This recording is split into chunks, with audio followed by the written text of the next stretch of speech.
मैं अपने सहयोगी अमिताभ सिन्हा का एक बार फिर से रुख करूंगी। अमिताभ जी, मुझे बड़े कैनवास पे ये समझना है, लोग कह रहे हैं कि नीतीश कुमार मुख्यमंत्री बनते हैं, मुख्यमंत्री से इस्तीफा देते हैं। बात इतनी सी नहीं है, इस बार उनकी पार्टी टूटने की नौबत आ गई थी।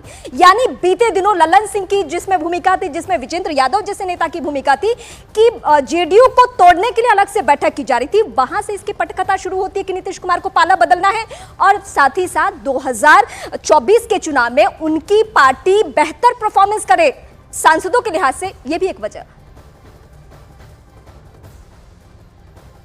बात नीतीश कुमार की अपनी विश्वसनीयता की है।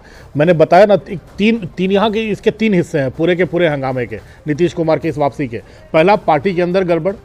दूसरा, राज्य में थोड़ी घटती विश्वसनीयता, क्योंकि अपराध बढ़ गया था, फिरौतियाँ बढ़ गई थी, लगातार जंगल राज की बात हो रही थी कि नीतीश राज बीच सुशासन बाबू को कुशासन बाबू बोला जाने लगा था, तो वो विरोध लगातार शुरू हो गया था। और तीसरा, नीतीश कुमार संयोजक बनना चाहते थे इंडी गठबंधन के, उन्होंने पहल भी की।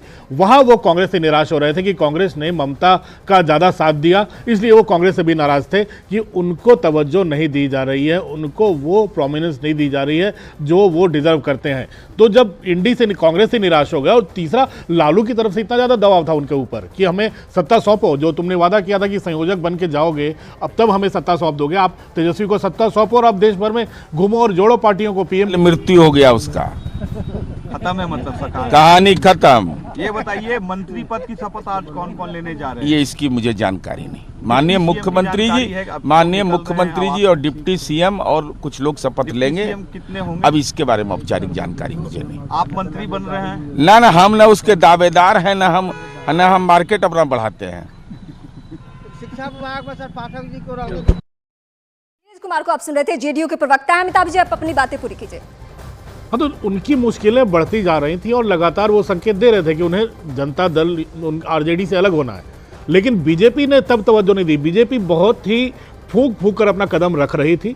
मुझे लगता है जब नीतीश कुमार ने पूरी तरह से मन बना लिया, और उनकी तरफ से ये संकेत भी मिल रहे थे बीजेपी को, उन्होंने कि या तो हमने विधानसभा भंग कर देते हैं या फिर बीजेपी में मर्ज कर देते हैं। पार्टी के अंदर से कई ऑप्शन उनके सामने आ रहे थे, लेकिन उन्होंने सीधा संपर्क किया बीजेपी के हाई कमांड के साथ।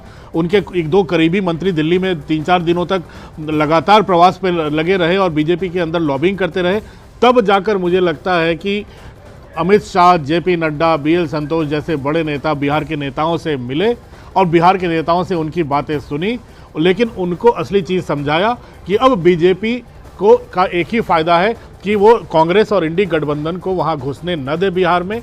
जैसे बंगाल में ममता ने राहुल गांधी की यात्रा के घुसने के पहले ऐलान कर दिया अकेले लड़ेंगी, कांग्रेस सेक्युलर नहीं है, वैसे ही राहुल गांधी को दूसरा झटका लगा जब नीतीश कुमार बिहार में घुसने के पहले नीतीश कुमार ने अलग होने का ऐलान ही नहीं किया, अलग हो भी गए। तो बीजेपी के लिए सबसे बड़ी बात यहाँ पर है विक्ट्री की, कि बीजेपी अब लोकसभा में मैक्सिमाइज करेगी अपनी लोकसभा सीटें बिहार से।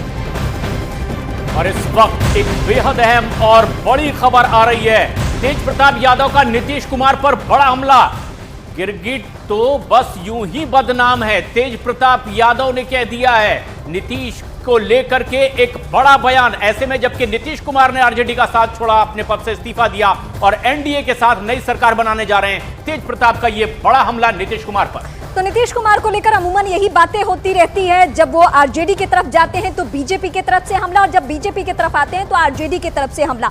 तो ये सिलसिला अब शुरू हो चुका है। तेज प्रताप यादव या रोहिणी आचार्य या और कुछ लोग जो आरजेडी के नेता है, सब इशारों में अब खुलकर बोलना शुरू कर चुके हैं।